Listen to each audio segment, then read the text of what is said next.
you've got to make a change here.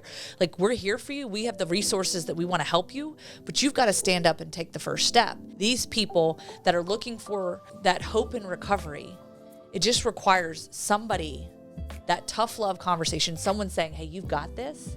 We just need you to have the courage to stand up. If you can stand up, we're going to help you take these steps. And I think people think, oh, well, I've got to get to the finish line now. Well, no, like, this is not a sprint. This is a lifelong marathon. Substance use disorder touches all our lives, and often we feel hopeless or frustrated in our pursuit to understand how and why it happens. Welcome to APC Recovery Cafe, where we discuss the topics and trends around substance use, provide education and resources, offer recovery support, and also discuss prevention tactics, all through the stories of the people who have been there. We invite you to grab your favorite coffee or tea and join us for a variety of guests that will bring understanding, information, connection, and hope. Together, we can break the stigma and pave a brighter future for each other.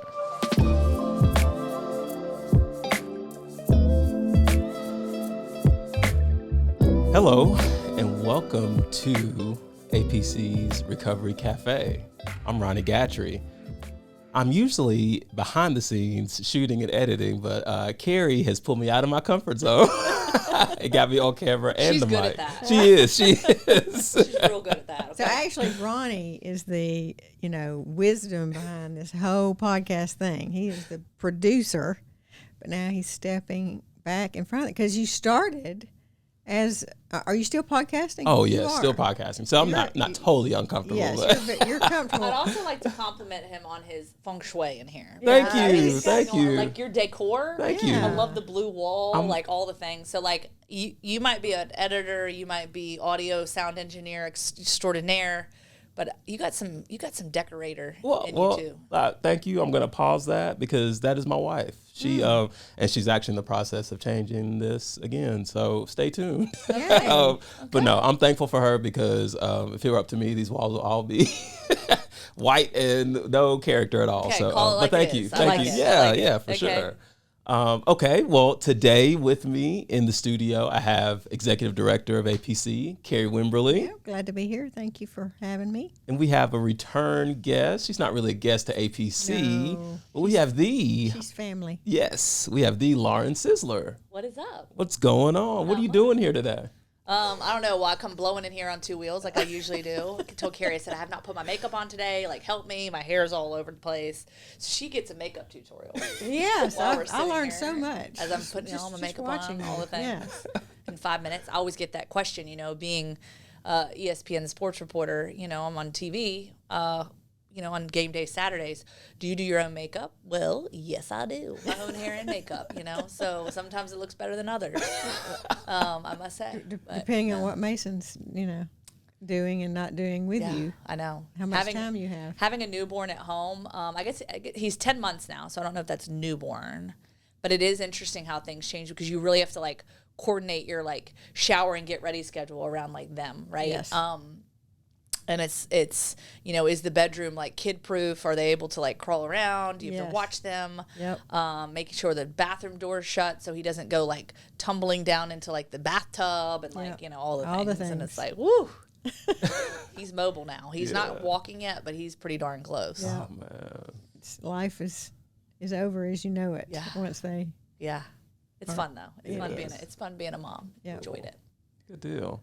Well, normally, on this podcast, we'll have people on to share their story, but we're gonna change things up a little bit, and we are going to do a recap of the Carie. I want to say this right. Yes. I call it the walk, but give me Yes. the formal name. End Addiction Birmingham Walk. That's it. We are going to do a recap of the End Addiction Birmingham Walk.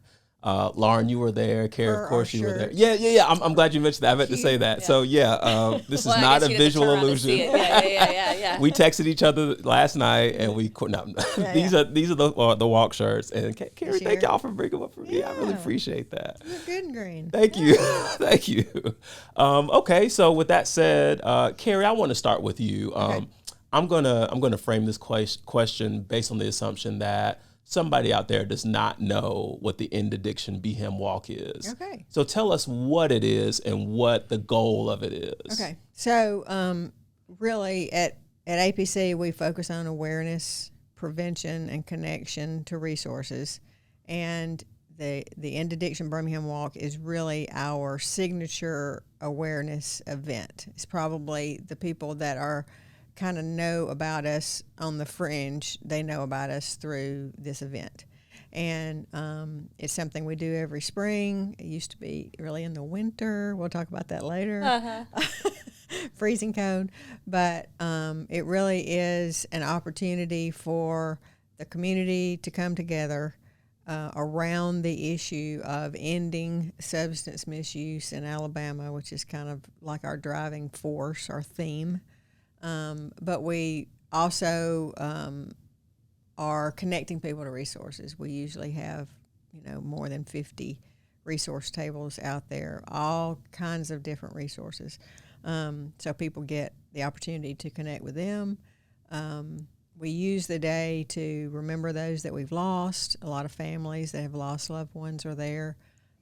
We use that day to celebrate recovery and to encourage people that are in recovery. And then we use it for awareness because there's still a lot of misinformation. There's stigma that we're still trying to break. And so we're bringing all of these people together that they come from different places and they have different experiences, but their heart is the same. And I think that's kind of what Lauren can speak to as well. When you come to that place, you feel that heart connection, so that people are so passionate about making changes, so passionate about the community moving forward and figuring out how to deal with this, not waiting for the institutions to do something, but the power of community around education and breaking stigma and encouraging people to get help early and often. So did I leave anything out? No, that was really well said. And I think it obviously has evolved over time, as we'll kind of get into the history of it all and how it's really just grown. But I think just kind of talking about what you did, because it's one of those things, it started out as the End Heroin Walk, right? And so, I think there sometimes is that misperception that people have of like, okay, well, if it's in heroin, but I'm not a heroin addict, I don't deal with that, that's not my problem, or that's not my issue or drug of choice, then maybe I don't belong here. And I think that's where kind of the evolution happened, and it was changed, like the name change happened to the End Addiction Walk, just to kind of affirm with people and reiterate that this is for anybody and everybody. And this is not just people in recovery, right? Or, people that have gone through, obviously, substance misuse and or dealt with it in family members and loved ones. I mean, this is bringing awareness to the community. And what I love about it is, I lost both of my parents to opioid addiction when I was 18 in college. And so really that's kind of how I got plugged in with the APC and really started on this journey. But what's been amazing about it is just seeing the people that show up and being able to go and tell my friends, post on social media that this walk is happening. And even though they don't have necessarily a known substance misuse issue or family members that do or whatever, it's amazing to see people just come out and support this cause, because it's so easy for people to throw on a pink shirt and recognize, breast cancer awareness, or, I feel like in my industry as a reporter, you see people that align with different causes and they're pretty open and vocal about it, right? But then I think sometimes when you kind of get into this space, there's a little bit more of a silence that comes with it, a little bit more of a stigma. Yep. It's a little bit harder to talk about than if you were maybe supporting, ALS or, Alzheimer's or whatever that illness or disease is. And again, none of them lesser than or more than important. But at the end of the day, as Carie said, there's such a stigma around it. So I think it's important. And I just love that people come out and show their support, even if maybe the person that's touched by addiction is several steps down the line from them. And I think that's what's been cool about just seeing the evolution of it and realizing like this is a universal issue. Yep. And, being there to support and drive this cause. And I feel like every year it just continues to grow. So Well, speaking of that, I know you all mentioned the name change from End Heroin Walk to End Addiction Bham. Can you talk a little bit more about how this has evolved over the years? I think we talked beforehand and said this was the 7th or the 8th. This was the 8th. This is the 8th year. So anything you want to share about the evolution of this from when it started and where it is now? And selfishly, what are the plans for the future, if you can share? Yeah. So, Lauren, why don't you talk? I wasn't there the first year. So Okay. Yeah, year number one. I gather information and I share a little bit because I never want to share incorrectly. Yeah. But since you were there, can you Well, talk just a little I bit would just about say, you know, how this all came to fruition, because I think this event actually started in, was it Huntsville, or was Yeah. started at a different location? No, it started in Birmingham, but Huntsville took, okay. So basically, which is also the cool part, because one thing I will say that amazes me, and you and I witnessed this or part of this at the end of the walk after things were kind of wrapping up and everybody was making that final lap, that young gal came and spoke with us about, you know, I'm from Atlanta and I have friends that want to get this started in Atlanta, like, help us, right? And I think that's just so cool because people see the impact of it. And that's how it's grown exponentially over the years. And so we were doing the math, 2017, I guess, was the first year. And, you know, I think people showed up and they showed their support, didn't quite know what it was going to turn into. And every year I feel like, you know, there's been tweaks and adjustments made every year. You kind of learn what works. We've done one other venue. Obviously, Railroad Park was the first one. Went to Veterans Park at one point, and then came back to Railroad, and then eventually now City Walk. So that first and foremost is kind of how things have evolved. But from year one to year two, you know, it's amazing because it's almost like, you know, you sort of plant the seeds, right, for year one, and then now people get wind of like what this thing's all about. Yeah. And then you just saw it take off. And I think that was the cool part, because I remember seeing kind of the video of the first year and sort of the recap. Yes. And then year number two. And I have not been to all of them, but I've been to most of them. Yeah. And I just remember seeing like that drone footage of like people just wrapped around, and like the videos of people on the hill and just, you know, pouring into all of Railroad Park, and how cool that was, just to see and to say, you know, from year one to year two, this exponential growth. And then really it's just continued. And again, I think a lot of it is just because of the uniqueness of it. Yeah. And it is such an amazing opportunity to celebrate, as you said, to honor those who are no longer with us, but also to celebrate. And, you know, I've got to be honest with you. Every time we do the recovery circle, Yeah. you know, the chips that they give out, and that's even evolved over time, like just to see the absolute joy on people's faces, whether it's their 30 plus years in sobriety or 2 weeks. Yeah. And you just think, like, these people made this commitment. They're at the beginning of their journey, but they're here. And they made the choice to show up. They made the choice to be here. And I think about, because you don't necessarily know what the end of the story is. You don't know what the next steps are. And so that person that steps up and gets their 2-week chip, we don't know necessarily what ends up happening, but you know that they've now rallied and joined arms with people that have been through similar circumstances, and they now have a network of people they can lean on, and to just know they're seen and loved through the good and the bad, and that they're being celebrated for something that so many people want to demonize.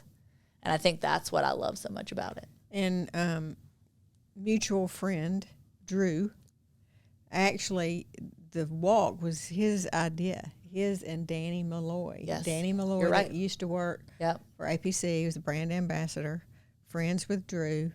They were talking one day and said, why don't we try a themed event, a themed walk? So Drew now always videotapes the walks for us. And, you know, I think he's enjoyed, you know, watching it. But he was a big part of the very beginning. Did not know Yeah. that. Okay. Yeah, and Drew, and it's funny because he also just rebranded, because he used to be Culinary Creations, right? Yes, yes. And now he's West Block Productions or Right. Studios. Yes. West Yeah. Block Studios. Yes. Mhm. Which one is it? I'm gonna make sure we get that right. West Block Studios. Studios. Yes. Yes. But Drew's been Drew, amazing. we're trying to get this right. We're trying to get this right, Drew. I know. Because, it has been fun to see that. And Danny Malloy used to work with the Addiction Prevention Coalition, I know, prior to you stepping in. And then there was, some overlap there. And just to see that journey. And that's, I think, what's so amazing is when you meet people, because you are seeing their stories evolve. And you're seeing how they're impacting and using their gift, whatever that may be, finding their gift and using that to help other people to navigate this space, to come up with ideas, because it truly takes walking through those certain things to just really fall in love with who you are. You've been through it. Now I want to use this to help other people fall in love with their stories. That's kind of my mantra. So I kind of dropped that in there, but I say that because I have watched Drew and Danny and, different people that have been associated with the APC over the years, the different things that, have just come to fruition because of what they've walked through, because everyone is pulled into this cause for some reason. And just the power of, owning our stories and recognizing, like, I can now make an impact, and to see them have this sort of vision and how much it's just exploded over the last 8 years. So, and I do think something to note that starting 8 years ago, the climate was even different 8 years ago than it is today. Yeah. And I think 8 years ago, and then the second year 7 years ago, it was almost palpable coming into that space, because so many of the people that were there, like, they'll say this is like a shame-free zone. You even said it when you were the speaker that one year. No shame here. And I think people feel that. And so you've got, a lot of the families that have been impacted, the people that are in recovery, they do live with the shame. They do live with the stigma. But when they walk into that space, because they are among people that have had common experiences, that lifts a little bit. So you see the emotion almost of strangers being able to encourage each other and comfort each other in a way that they don't get comforted and encouraged on a day-to-day basis. So I do think that is, a part of the experience.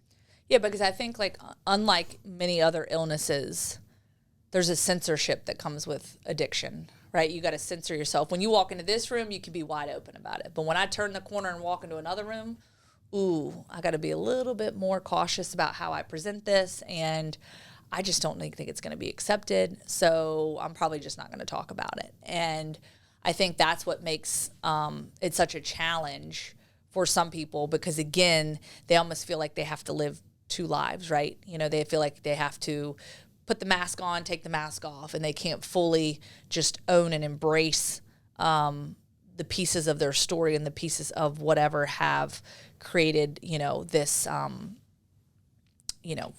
issue in their lives as it pertains to substance use disorder. So I am just grateful for, obviously, what the Addiction Prevention Coalition has been able to do surrounding this walk, and just all the efforts in the community, because, again, it just is it's a place where you really feel this level of freedom. And I think that's one of the biggest things I've learned in this process after losing both of my parents to opioid addiction. I'm a professional storyteller, and for so many years I hid from my story, I ran from my story, because I could not fathom my parents dying from addiction, could not fathom the fact that they literally took a drug, fentanyl, that my mom was prescribed, and altered the way it's taken to obviously get high and get what they needed from it, because they were so addicted to it. And they were going to a pain management doctor, and everything on the outside seemed like it was prescribed, it was normal, they're following, by the book. My mom was like the most by the book person you can meet. And then all of a sudden, obviously, those things start to fall apart.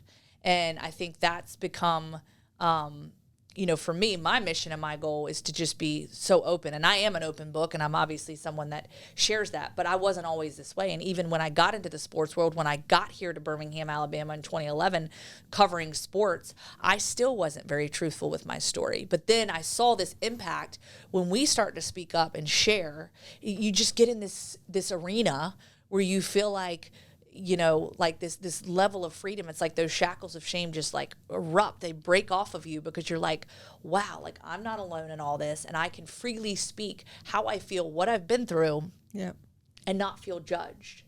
And I think that is always the hardest part, because people like want to dip their toe in the water and say, ooh, let me try to see what happens when I start sharing this with people. And, some people are more accepting than others.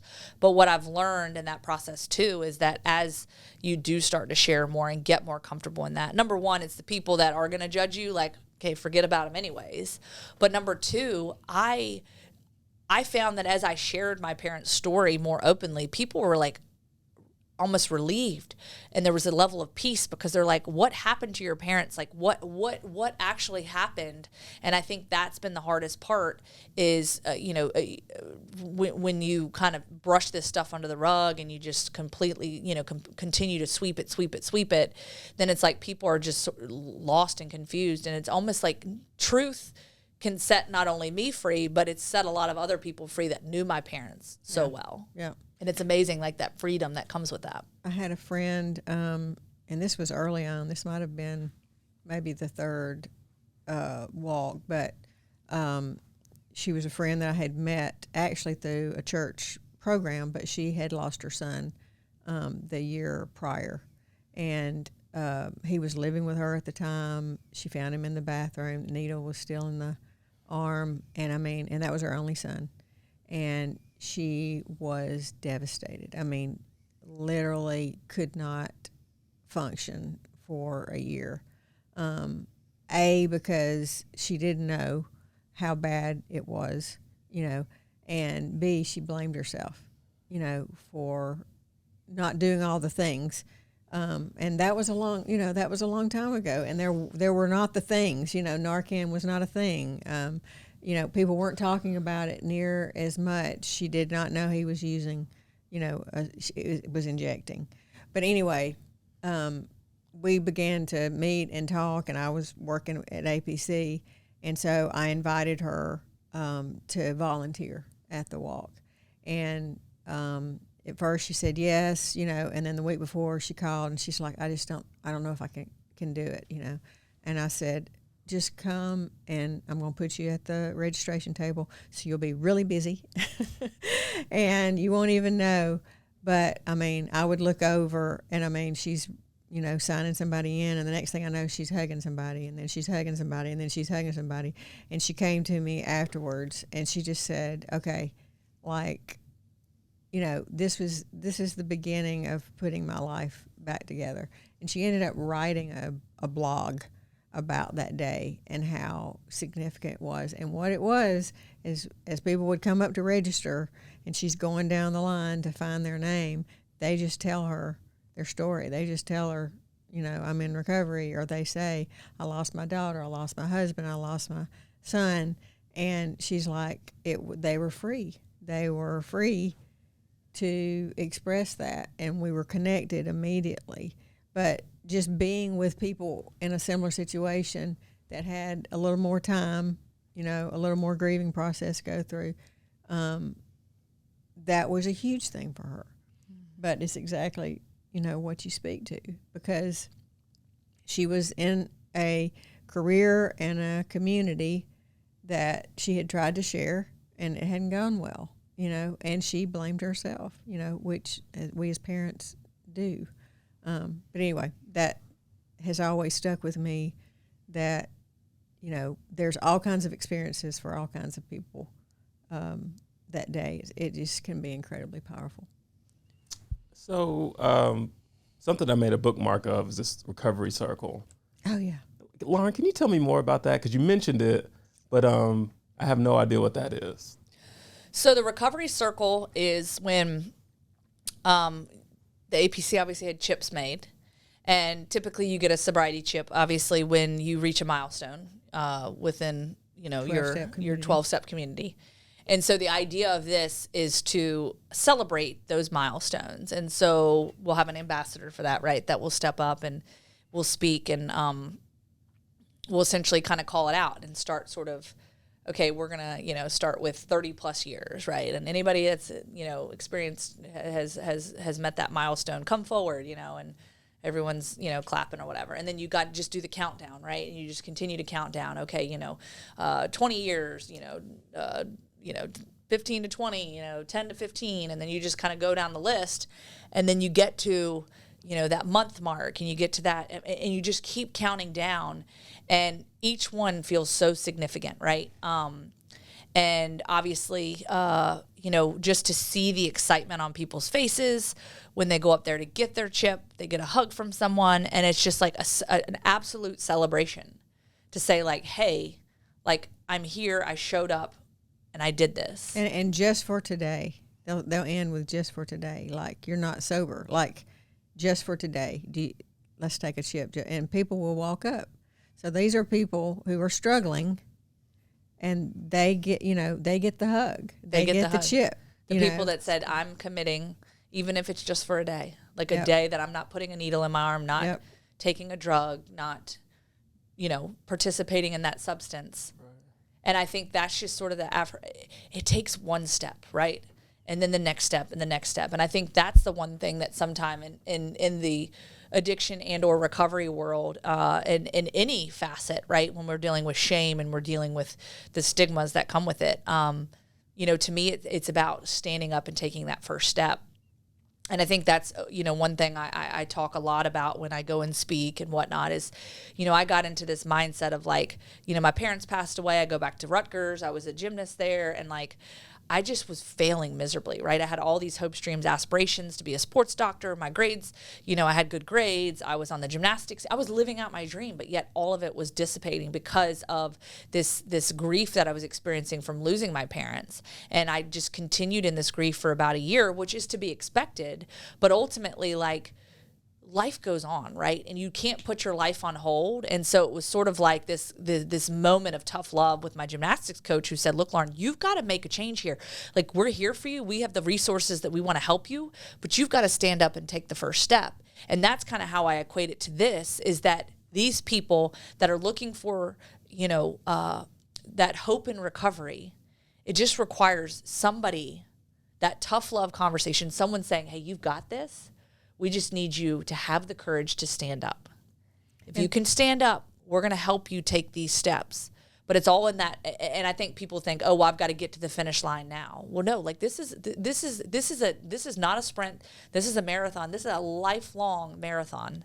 And, you know, just celebrating that. And then I think, too, the setbacks, because I think a lot of times people think, oh, my gosh, you know, I relapsed. I went through this thing. I have to start over. It's all for nothing. I might as well just stay where I'm at. But that is the furthest thing from the truth. It's cumulative, what I always say.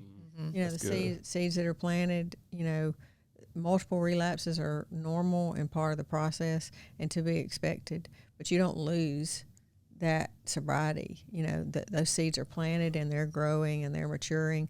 You got all kinds of things from that season of sobriety, and then you get a chance to do another, you know. But this year, for the first year, we actually ran out of chips. Oh. I know. And we always have chips left over. So, I mean, like, that was, I mean, hard, but we got some more. We got chips to people. We actually got names and got chips to people. But, like, we went through that, and that, I think we started that the third year. The first sobriety circle was the third year. But now, you know, treatment programs bring their clients with them, and so they get to come and get their chip. And for even for them to see people ahead of them with 30 years of sobriety and 25 years of sobriety come up and take theirs, you know, there's a mutual encouragement there, encouragement for those that are just starting, but for those that are in process, to see those people that have gone before them. And it is possible, you know, it is possible to maintain that sobriety and to find life outside of, you know, substance use. So it's a beautiful thing. It's always my favorite, like when Drew does the video, you know, he'll send me the sample and, you know, the test is, do I cry? If I don't cry, I send it back. Yeah. And so this one, again, I mean, there's a scene in there, just one, you know, person that in recovery that was giving out chips that I love, Danny, and somebody coming and taking her chip and them embracing, and oh my God, I'd cry just thinking about it. It's just joy. It's just pure joy. You know, one person to another. It's beautiful. And these are people that I believe have lost all hope and joy, ever finding joy in their lives, right? And so these are people that you're giving them the gift of joy again and the gift of hope. And I think that's just what's so amazing about it. Because I do think that a lot of times people feel they're a lost cause, they're not worthy, and it's easier to stay where I'm at than to try to work my way out of this, because who cares? And they don't care enough about themselves or think that anybody else cares enough about them to make a change, make a difference, make a choice to step out of it. And I just love it. I think just to see it grow, and just all the work, you know, and a lot of it is the recovery piece of it, but also the education piece of it, right? Education, I think, is so important. And I will say, I'm now entering into this phase of my life as now a mom, right? So, you know, my parents passed away. I was 18. My dad was an alcoholic. I knew that. I very much compartmentalized it, didn't understand it, had no idea what that meant, other than like, oh, he's drinking, he's ornery, I'm going to stay away from him today. Oh, my mom's really mad at him, she's yelling at him to go to his AA meetings, like just this whole thing.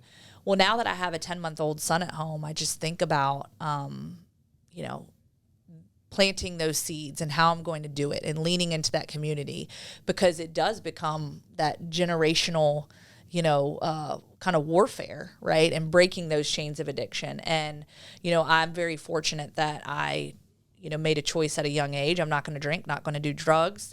And I just want to encourage that upon my son, Mason, and ultimately want to give him the empowerment and the ability to understand it, and the ability to turn away from it, and to understand that it did take my parents' lives. Like, I don't want to keep all those secrets from him, because I felt like, you know, I lived with a lot of secrets under the same roof with my parents. They kept a lot of secrets from my brother and I under the same roof. And, you know, I want to be transparent with them. And so that's another piece of this whole thing, is the educational piece, and helping people to understand, like, it's never too early to start. Obviously, there's different ways you present it at different ages, but how important it is to have the conversations to begin with, because I think that's, again, one of those things, well, it's not my problem, it's not something we're dealing with, so I'm just not going to talk about it. But it can be, and it will be a problem if you don't. Right. And so I think that's another area of this, with the End Addiction Bham walk, in addition to the work that the Addiction Prevention Coalition does, is teaching those things and giving those tools to parents. How do you have those conversations? And, you know, just to understand the importance and the impact that those can have, even from a very young age. Yeah. Wow. So we tackled the what, the why, the where even. One of the things I want to ask y'all about is the who. Coming from the outside looking in, when I first started getting involved with APC, I saw the videos for the walk, and my immediate thought was, well, I'm not a person in recovery, so this doesn't apply to me. What would you say to that? And we'll start with you, Carie. Okay. So, I mean, Lauren's made a good point in that, you know, there are a lot of people in recovery there. There are a lot of people, families that are impacted there. But there's also a lot of just concerned significant others, you know, concerned people about the community, because there are very few people that have not had someone that they cared about struggle. Mm-hmm. And it's to the point now, there's not very many that have not lost someone, you know, in their circle. Now, that might not have been a parent, but that was a cousin, or that was a friend of somebody's. Because of the fentanyl, the introduction of fentanyl, it has really changed the structure of what's happening and the demographics of who we're losing. We're losing so many more so young. I saw an article yesterday, a 16-year-old young man, you know, who ordered a Xanax off of Snapchat because he was studying for a final, you know, delivered it to the home. You know, parents didn't know anything, and he was dead when they went to get him, you know. So that's the education piece. But people come to that walk because they care, and because they care about the fact that we've got to make changes. We've got to educate the community. And APC and, our small staff is not enough to educate everybody that needs to know. What do each of you see for the future of the walk, the End Addiction Birmingham walk, I should say? One good thing about it is that it's been going on long enough that we have both faithful partners and faithful participants and faithful volunteers. That's another thing we haven't talked about is, we usually have 50 plus volunteers that serve in different capacities, and literally we turn away probably 20 or 30 more. That's how many people love this event. So, a shout out to all of those people, because without them, it absolutely could not happen. Our staff works really, really hard, and that's another thing, I'm just gonna have to say kudos, and I need to do a shout out for the APC staff, because that event is a lot of work. And so I know that people come and they enjoy it, but they don't see the behind the scenes. Yeah. And you've been a part of that. It's a very heavy lift. a heavy lift. And if I could interject, the work on this starts early, Carie. Really I'll yes. give you a visual. I had in your emails, you were having that in your signature like in January, if not even December. Yes, December. And I was thinking this is months away, but it gave me context of, no, this is a, I don't want to use the word machine, but this is a really big event, and it takes a lot of time. So I thought about that. And a lot of coordination. Yeah. The staff did an amazing job, particularly this year. We just divided it out. They owned their parts, and they did a beautiful job. But the volunteers start coming in a month. We usually get the T-shirts in 2 months ahead, and they come in and roll. 2,000-3,000 T-shirts and sizes, and sort all of those. We have we make these buttons now that people love.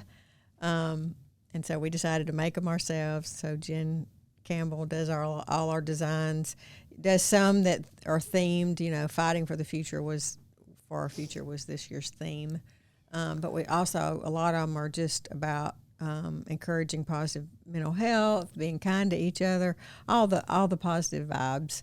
But there's lots of volunteer opportunities, and people come in and out of our office for months, ahead of time, and then day of, we have usually 30 to 40 volunteers walking the grounds, helping us set up, helping us take down, greeting people, getting them to the right tables, helping set up the resource fair. It's a lot.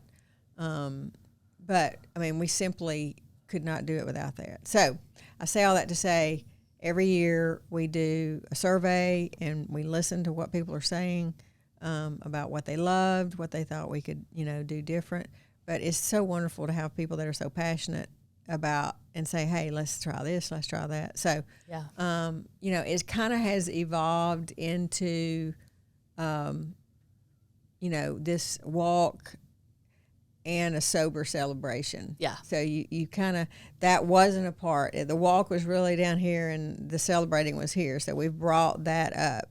But it's an interesting balance, really, because you really want to do things and to run it in a way that is incredibly honoring to people that have lost loved ones, and yet be encouraging to people that are in recovery. So you're basically, we're walking both of those paths. So if you watch and if you look around what we're offering as far as activity and stuff, you'll see us trying to balance that and not forget anybody, not push anybody to the back. But I say all that to say, there's so many people coming now. The thing that we made note this year is we want some more activities, and so we're going to be working on that this year to add that. We also want some more creative ways to honor and memorialize, the people that we've lost. that means a lot to the families. And they are very eager to share a piece of their story. And so we're brainstorming about, what that might look like. We're a little bit crowded in that amphitheater space, but the way that it's such a perfect space, nobody wants to really go outside of that. So we're brainstorming about maybe having some other activities on the corners that would draw the crowd in and out.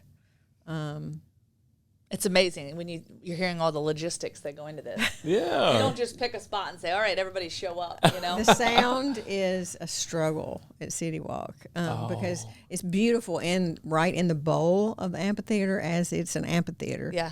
But we're still struggling because you got a resource fair up here, and if we put a speaker up there this year because the resource people couldn't hear well last year. So we put a speaker up there this year, but then they couldn't talk to the people that were coming to the tables.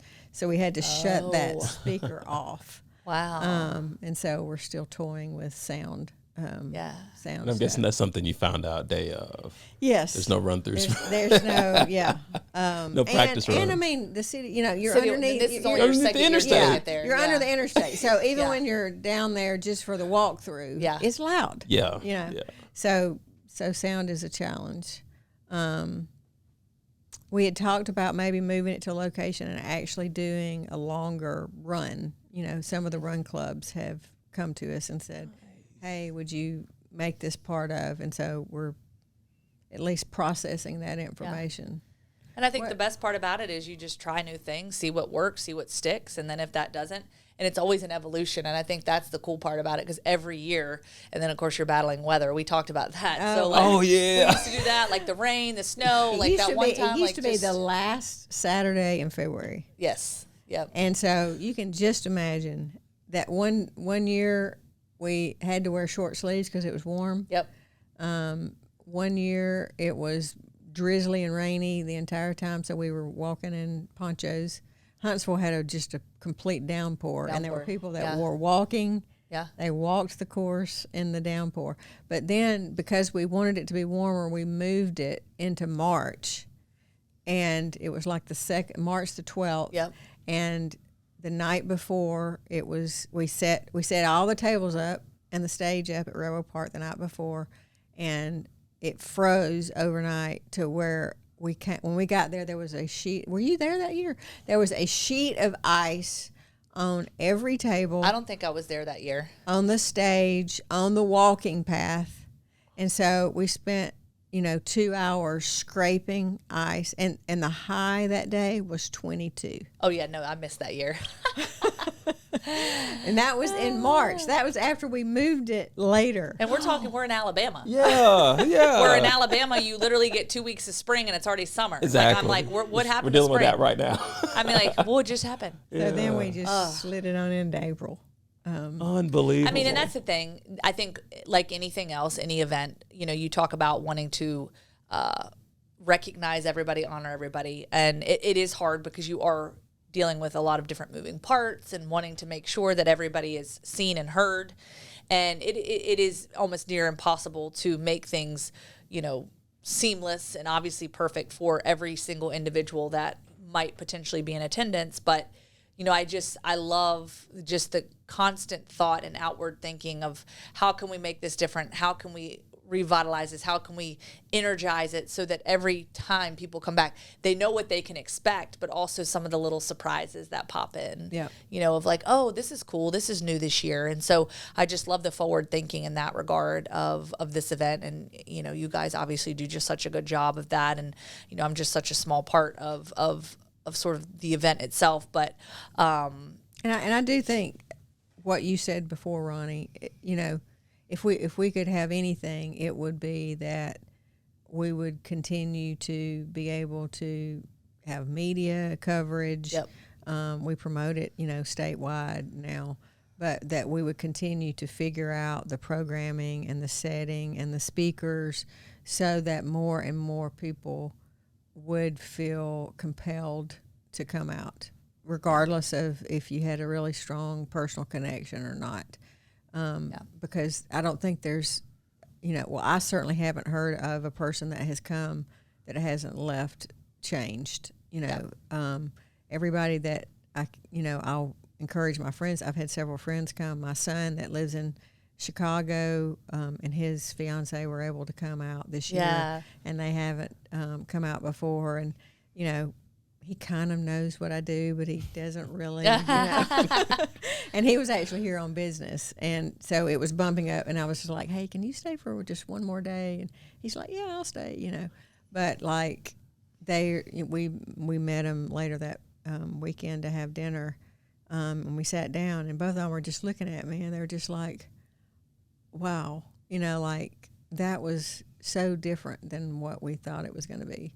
And both of them were talking about getting emotional watching the Sober Circle.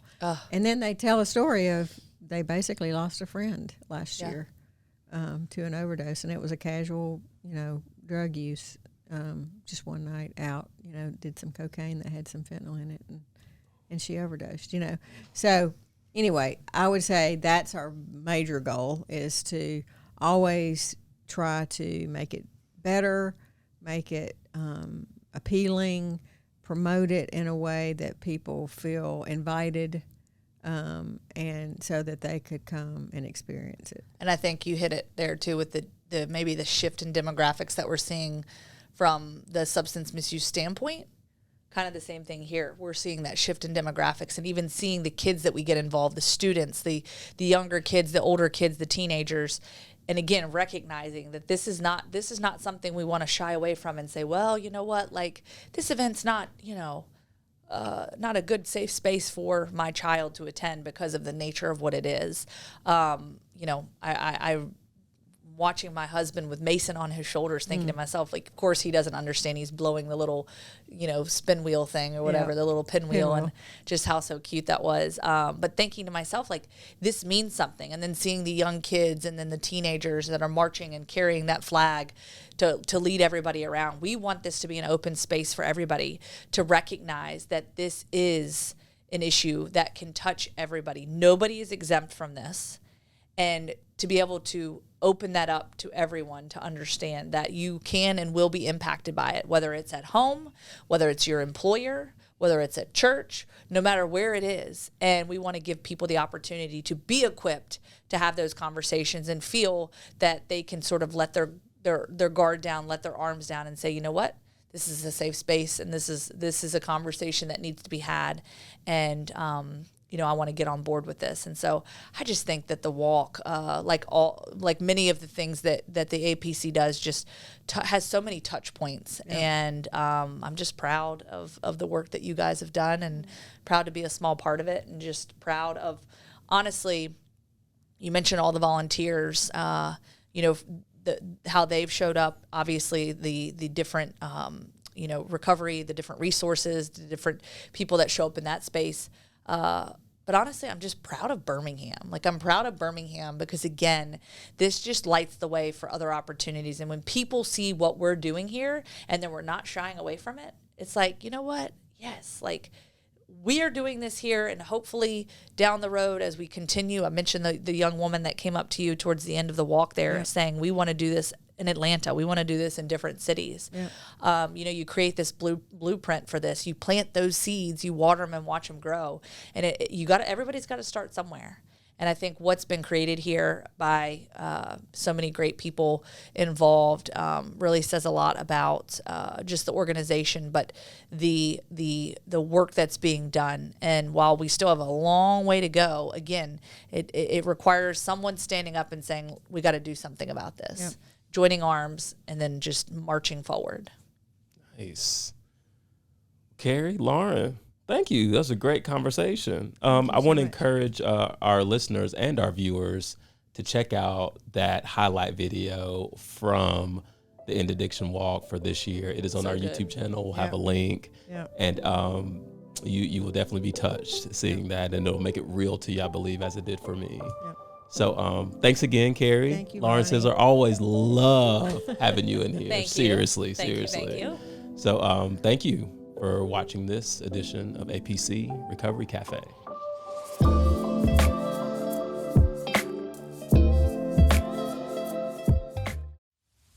One of the things that APC is known for is being a connector, because we're stronger together. Not only are we there for those who are suffering through substance use disorder, but we're there for family members, and we really take our job seriously. We all have personal reason why we're in this field. We're changing people's lives one community at a time.